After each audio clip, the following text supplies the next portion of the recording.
Welcome to Matan's Parsha podcast, Sefer Dvarim. Each week, a different Matan teacher will share words of Torah to illuminate the parsha and your week. Today's shiur in Parshat Va'etchanan will be given by Rabbanit Leah Herzog, who has been teaching in several Matan branches since making Aliyah in 2019.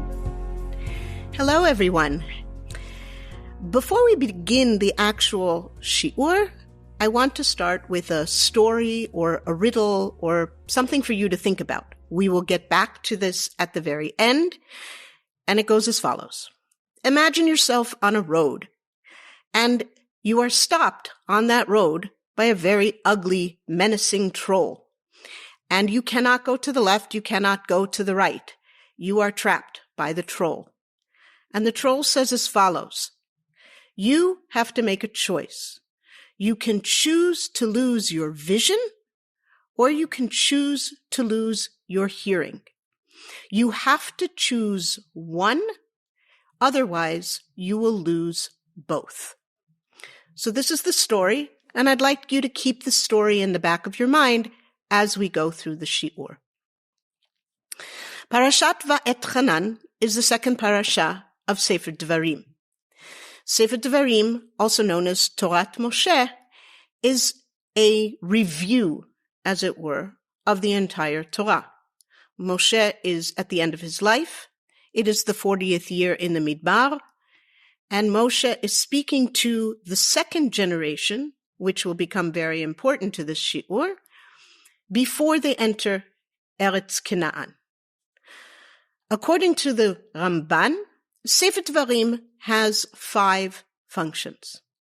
First function, which is the most obvious, is a review, right? A chazara. The second function, as is mentioned in Perek Aleph Pasuk Hey, is a be'ur, is a clarification. In some ways, Sefer Dvarim is actually the beginning of Torah Sheba'al Peh, rather than the end of Torah Sheba'birtav. And it demonstrates that there's a seamless flow from one to the other. The Ramban continues and says another function of Sefer Dvarim is an azhara, a warning. Don't do this, don't do that, because you saw what happened in the past when you did this and that. The fourth function is as idud, as an encouragement. It reminds us of the chasadim that HaKadosh Baruch Hu did for us. And it encourages us that just like HaKadosh Baruch Hu took care of us in the Midbar, just like HaKadosh Baruch Hu took care of us and took us out of Mitzrayim, so too HaKadosh Baruch Hu will protect us in Eretz Canaan. The fifth function, according to the Ramban, is a tochacha. This is what Rashi mentions also in Pasuk Aleph, Eila hadvarim, the lashon of dibur, of speaking, is harsh. And for Rashi, the tochacha, the rebuke, is actually the main function of the Sefer. For the Ramban, it's just one of 5. So we need to keep this in mind whenever we're learning anything in Sefer Dvarim, that Sefer Dvarim is an edited version. It's not just a repeat. It's Moshe reviewing the past and reteaching what Bnei Israel have already learned, but he's doing it in a very specific way so that they can carry it into the future. Parashat Va'etchanan contains some incredibly important and well-known elements. It begins with the repeat of Moshe's plea to Hashem to let him enter Eretz Israel, and Hashem very famously saying no and telling him to appoint Yehoshua. From there, the parasha moves on to the description of Matan Torah and a repeat with some notable differences of the Aseret HaDibrot. After that, we move to Shema Yisrael and V'ahavta, and after Shema Yisrael V'ahavta, there are 4 connected parashiot that talk about entering into Eretz Israel, what they will find there, what they are responsible for, what they should and shouldn't do with what they find there. And the parasha ends with the section of the Chacham, Ki shalcha bincha machar, ma ha'edot, etc. Right? That when your children ask you in the future, what is the function and the meaning of all of these halachot? What I want to focus on today is that introduction to Matan Torah that we find in Perek Dalet.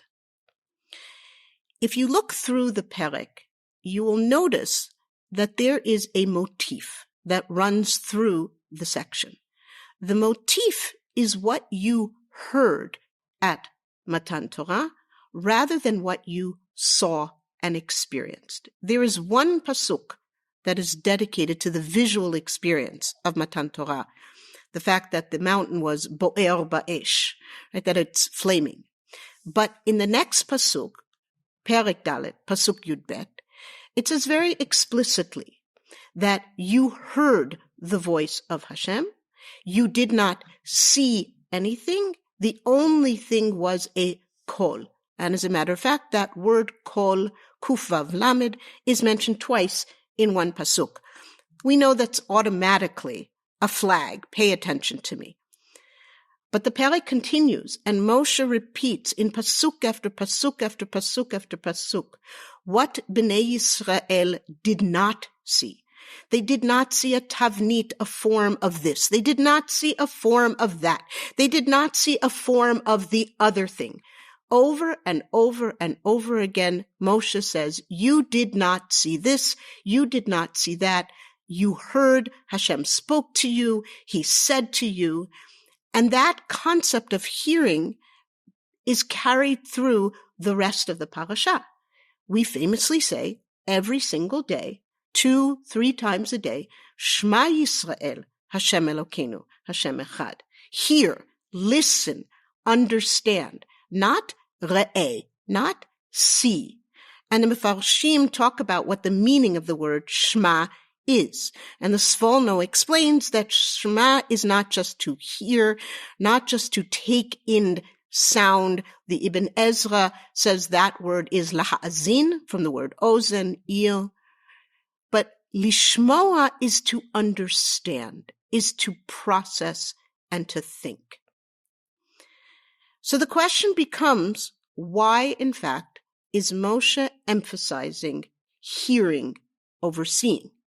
Because if we go back into Sefer Shmot and look at the first-person account, so to speak, we look at the journalistic account of Matan Torah, when Bnei Yisrael are actually receiving the Torah, it is an omnimax experience. Surround sound, all 5 senses are engaged.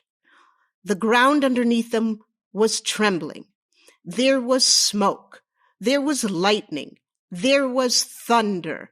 There were sounds and light shows. There was nivu'ah. There was out-of-body experiences.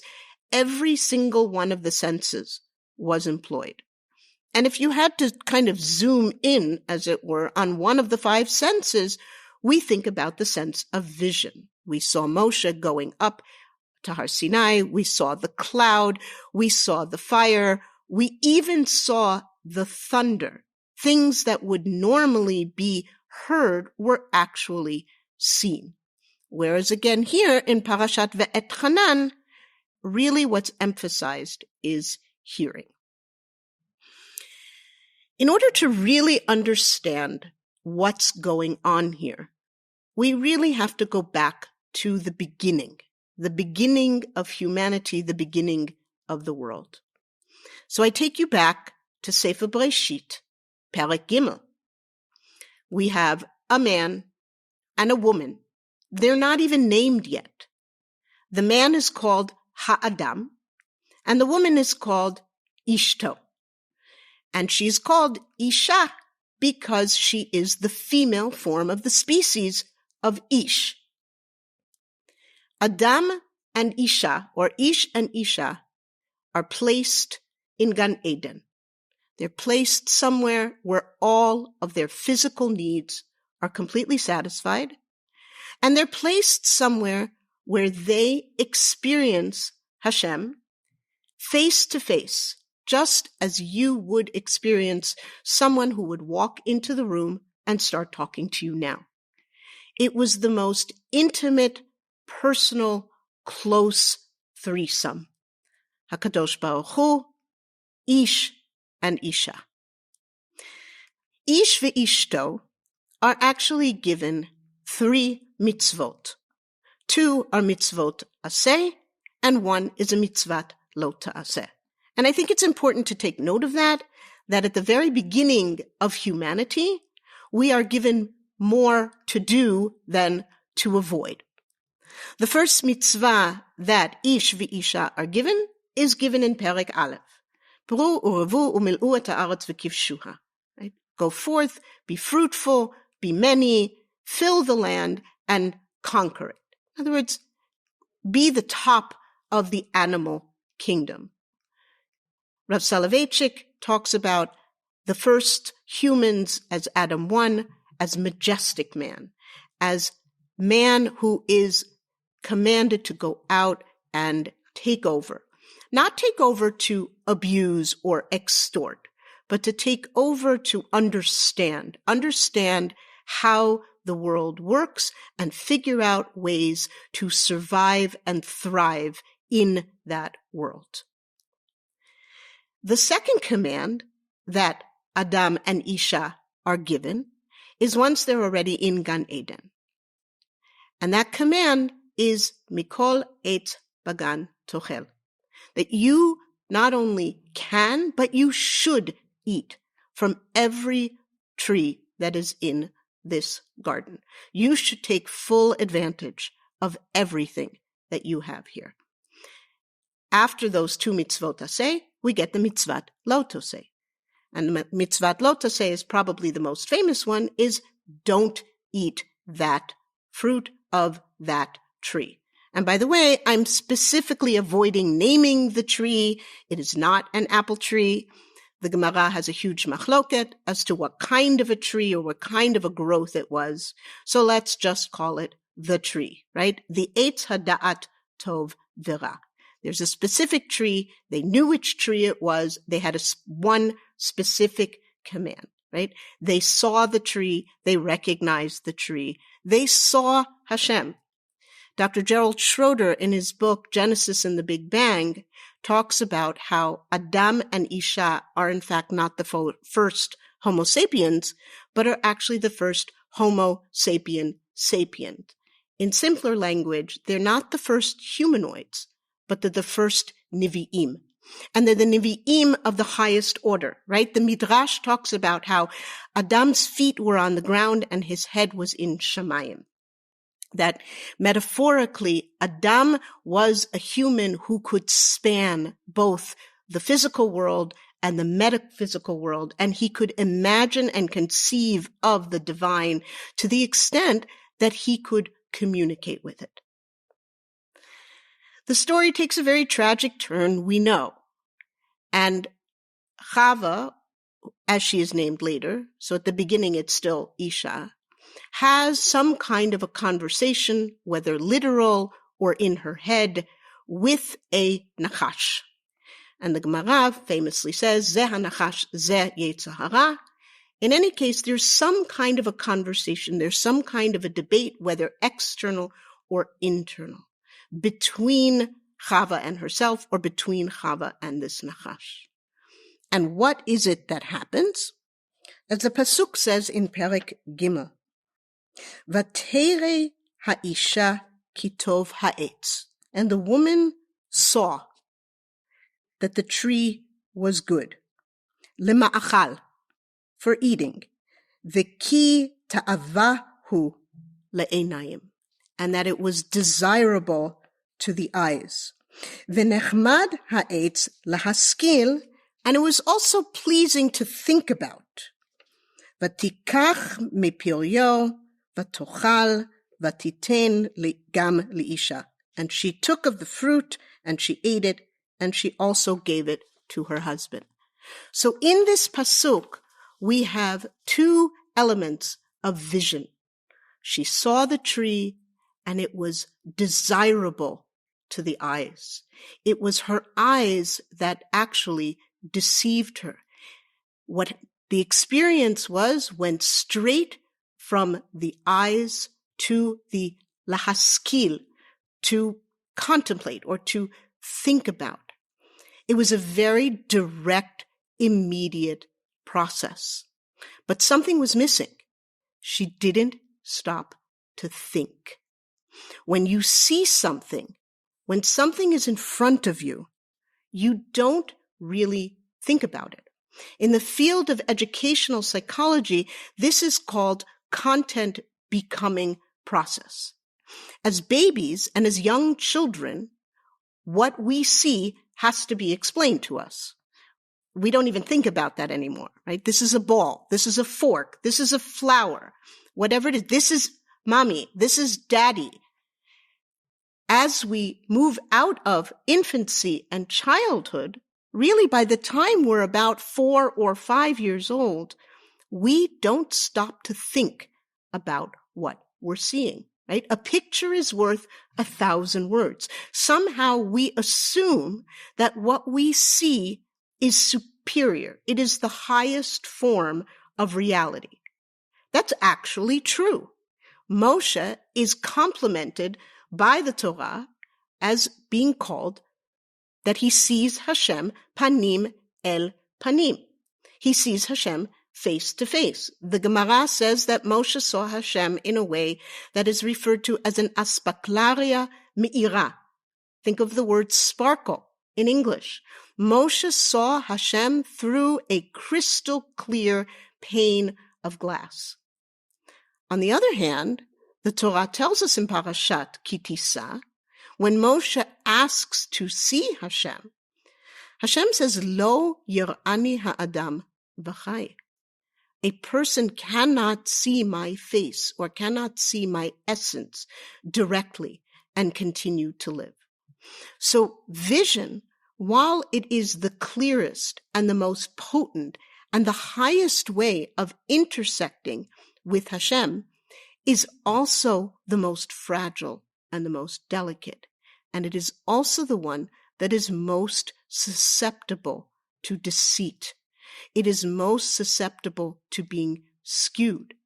We say in that same tefillah of Shema Yisrael, in the third paragraph, the one of tzitzit, the one where we look at something, right? Tzitzit are a visual mitzvah. Tzitzit is something that you wear during the day because it says, Ureitem oto. But why do we look at tzitzit?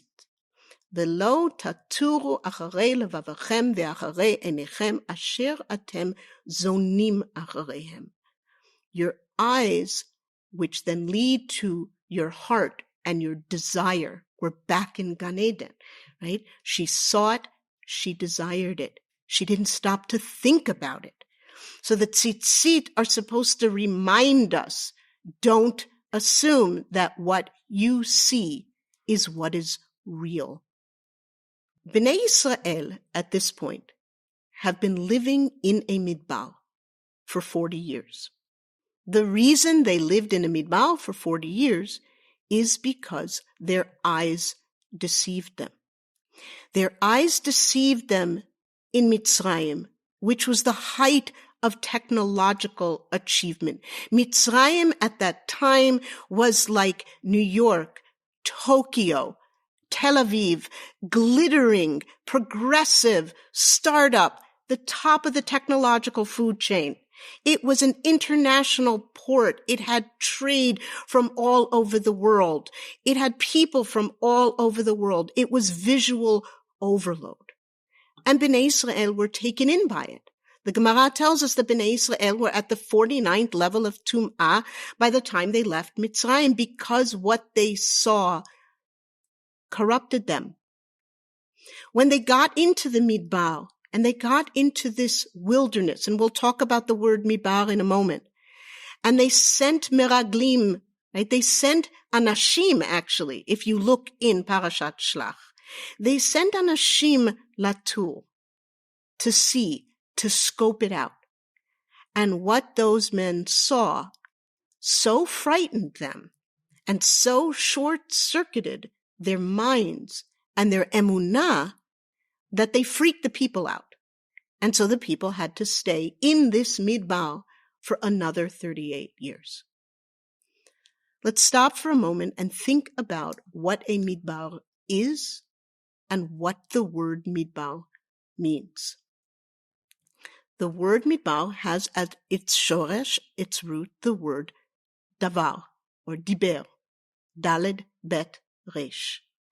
So midbar is a place from which speech comes. A midbar is silent. It's at first glance and at first listen, it is devoid of sound. It is relatively featureless, whether it's the Sahara type of desert that's all sand or the Sinai type of desert that isn't sand, but it's that same gray, brown, slate, mountain, valley, gravel, dust, right? There's nothing to look at in a midbar. Certainly not at first glance. The point of being in a midbar, which in some ways is similar to what we have now experienced in the last year and a half or so of this pandemic, is silence. It's being shut off and shut away from all of those glittering lights and all of that stimulation. And what we're left with is ourselves. We're left alone. And that's terrifying. Being left alone is terrifying when you've spent your whole life being surrounded by stimulation. But that was exactly the point of the midbar. You go into the midbar so that you can hear your own voice. In Sefer Hosea, when Bnei Yisrael are at a really low level and Hashem is ready to give up on them, he talks about taking Bnei Yisrael into the midbar. But he talks about taking them into the midbar, as the Malbim explains, so that he can just go back to being alone with them. It's like a honeymoon in a way. Being in the midbar is a place where you can hear your own voice, and you can hear the voice of your neshama, and you can hear the voice of Hashem. And this is the reality that the people have been living with, this second generation. I go back to the beginning, right? We're in the 40th year. This is the second generation.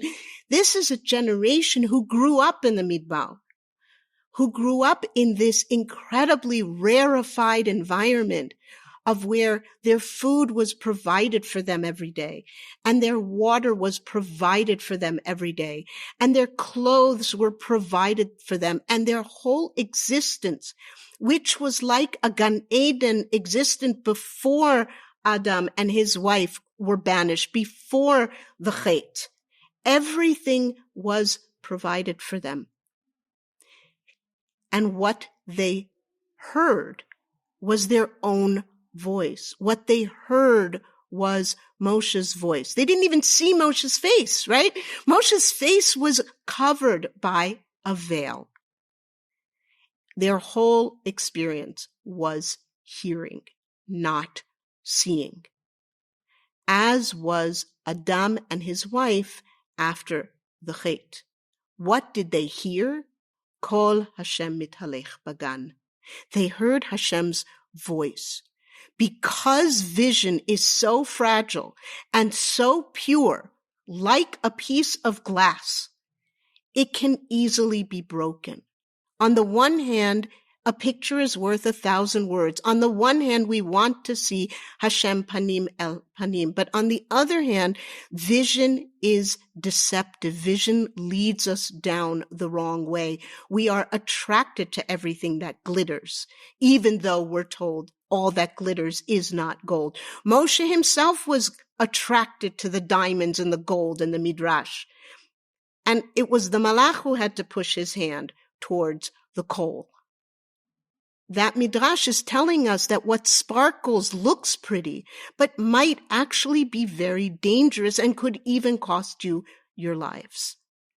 And it's at the end of the day, while kol and while hearing might be second best, it is the best way to continue.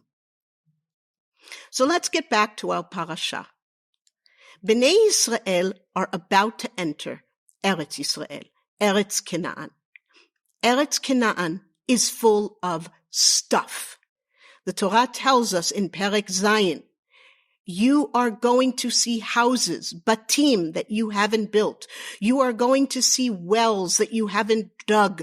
You are going to see cities that you are now going to inhabit. It is a land of civilization. In some parts of it, like in the area of the Plishtim and the area of Chatzor, they were areas of civilization that were on par with the Egyptian civilization. So Bnei Israel are leaving that cocoon of sound and going back into a place of sight. And that sight can be extremely luring and extremely alluring because we like to see things. That's how we're wired. And Hashem and Moshe is warning them, Hashem is not something visual. Don't be seduced by what you see. Remember that Hashem is not a form. Remember that Hashem is not a mountain, is not a tree, is not a rock, is not a statue. Hashem is a voice.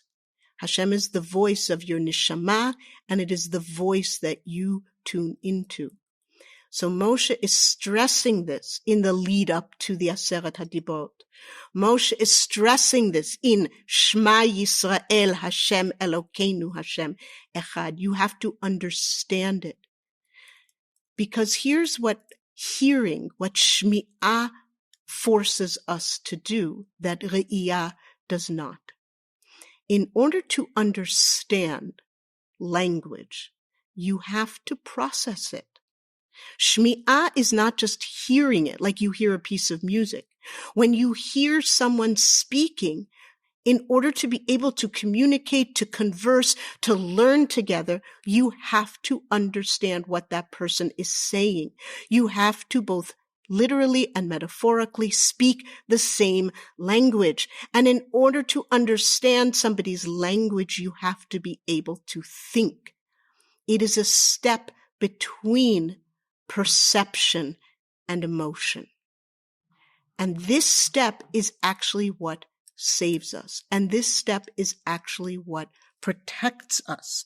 And this step is actually the foundation of Torah Shebe'al Peh, not Torah Shebichtav. Torah Shebichtav is written.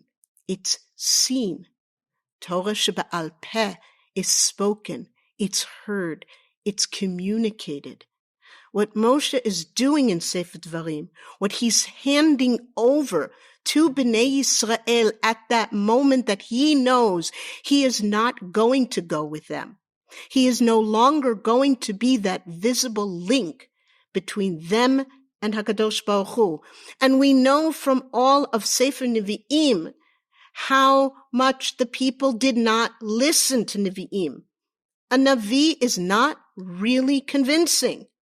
The only thing that is convincing in following the word of Hashem is your own neshama, is your community that you live in, is your teachers that teach you, is your guides, your mentors, your kohanim, your shoftim. And we know what happens when those people fail. At the end of the day, each one of us is still left with our own neshama, and we can't avoid that neshama. And we need to listen to that neshama. So Moshe says, Shema Yisrael, Hashem Elokeinu, Hashem Echad. And then he goes on and he says, Lo tinasu et Hashem.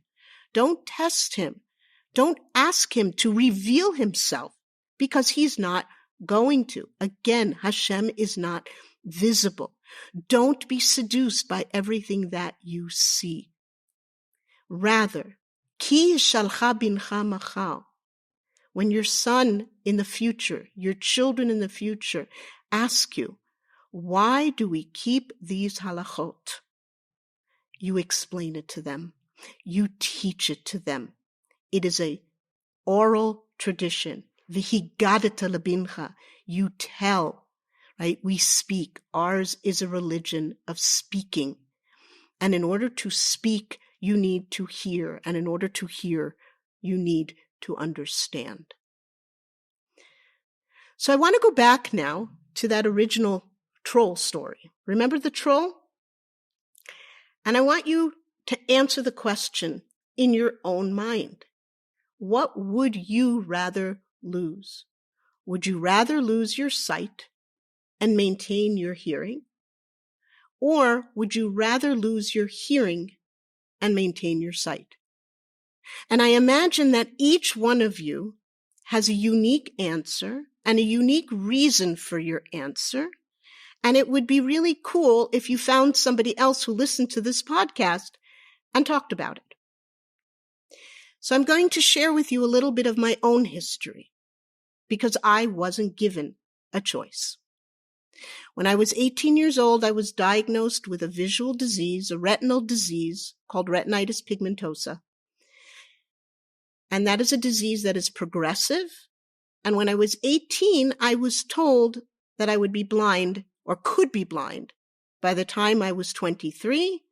And if not by then certainly by the time I was in my mid-40s.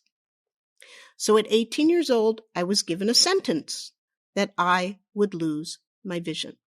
Here's the good news. Here's the happy ending to the story. I can still see and I can still hear because there's also an auditory component to this disease where your hearing gets affected.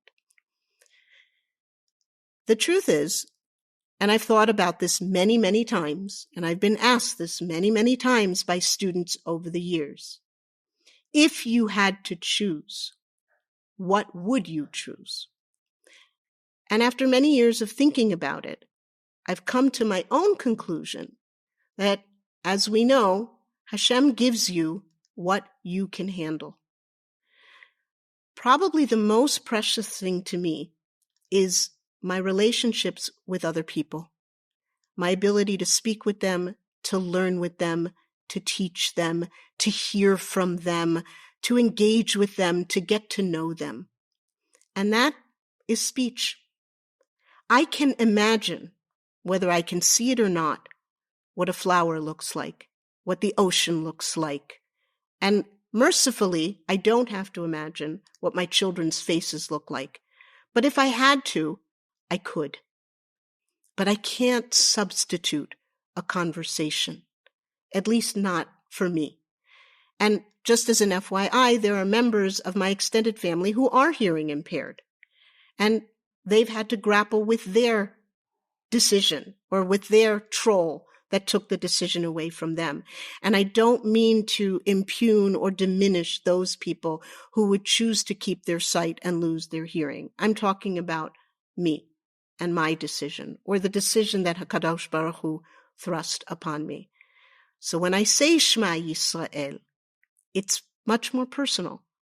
When I read this perek about how Hashem manifested himself by a voice and not by a form, I find it very, very comforting because it means that I too can connect with my divine. I don't have to rely on the vision that is either clouded or limited or temporary.